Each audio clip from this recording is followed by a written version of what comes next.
Hi everyone,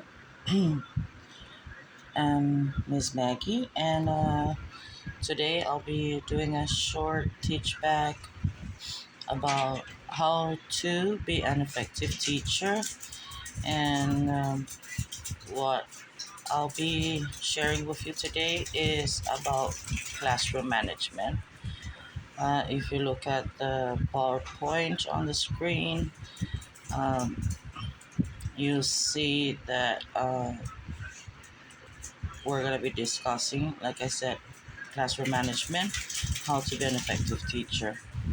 Well, first of all, if you ask what classroom management is about, classroom management is effective, disciplined, motivating your students, providing safe and comfortable environment, building the building your students' self-esteem, and also being a creative teacher with your daily lessons.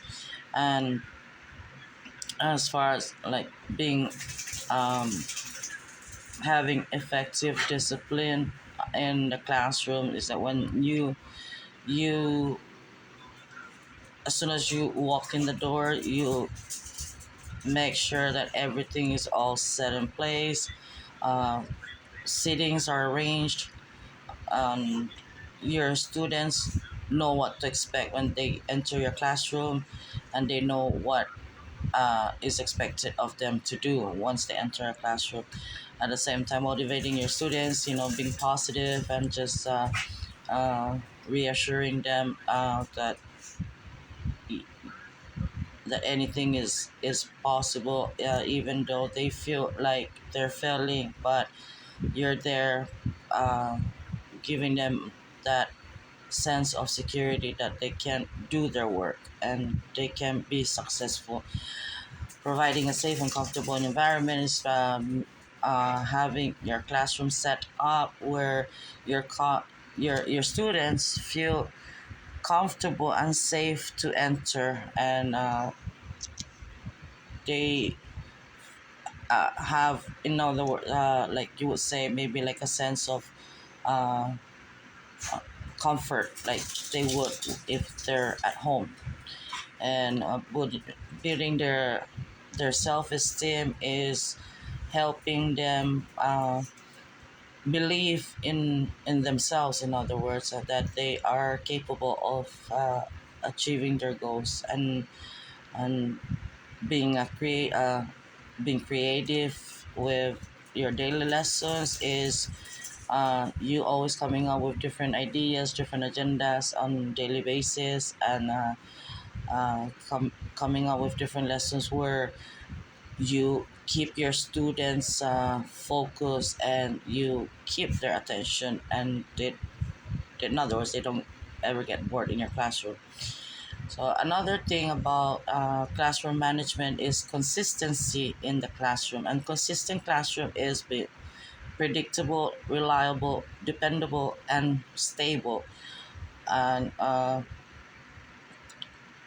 again, this one relates to classroom management. So it's like when you want to have consistency, you make sure that all your materials are available, instructions are clear, uh, students are aware of the policies and procedures in your classroom, things are done on time, and uh, there's control of behavior in the classroom with the students, and everyone of your students know all the layouts uh, that are are made in the classrooms with study arrangements, even in seating arrangements, things like that. And so these are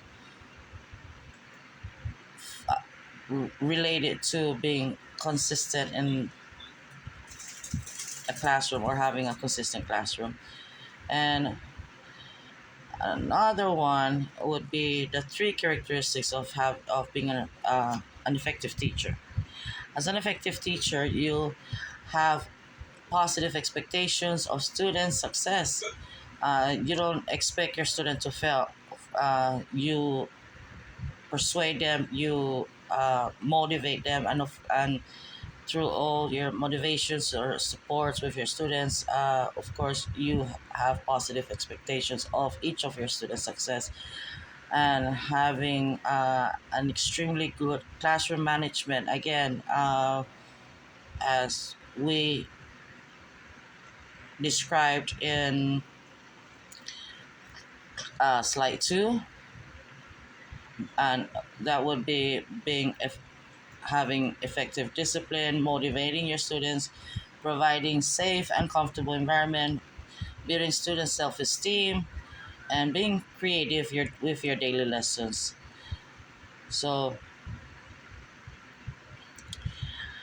and again, under the three characteristics of being an effective teacher, the third one would be, as a teacher, you would know how to design your student lessons for mastery. So that would be, again, being creative, falling under the category of being creative on your daily lessons, and keeping your students motivated and focused.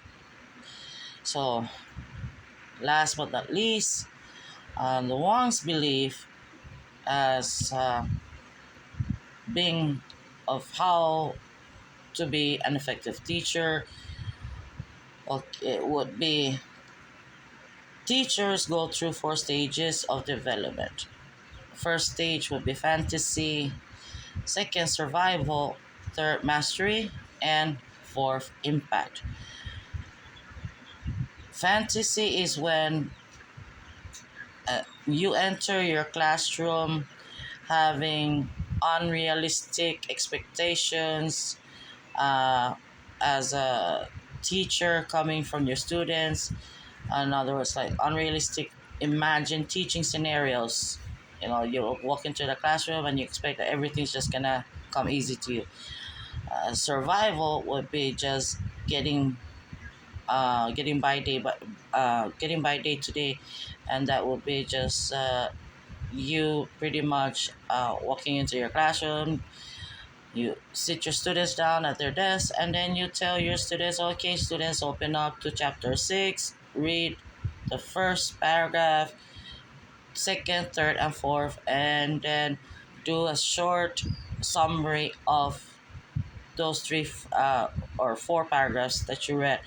And you sit behind your desk and you just expect all your students to be quiet, and you wait for the bell to ring. That would be like a survival mode. Mastery mode, mastery is when reaching a high level of competence. That would be when you're at that stage as a teacher where you are well focused, you're set, your goals are set, and your goals also for your students are set. You know what needs to be done, and the students know also at the same time what needs to be done in order to succeed. And impact is making a major difference in a student's life. 10 years down the road, a student sees you and recognizes you, and then your student uh, talks to you, approaches you, and says, "Oh, Miss Maggie, thanks to you 10 years ago, because of how you taught in my class, in your class, I am now myself also a professor, and I'm teaching my own classroom of students." So that would be impact. So anyway, I guess that would be the end of our PowerPoint, and you all have a good day.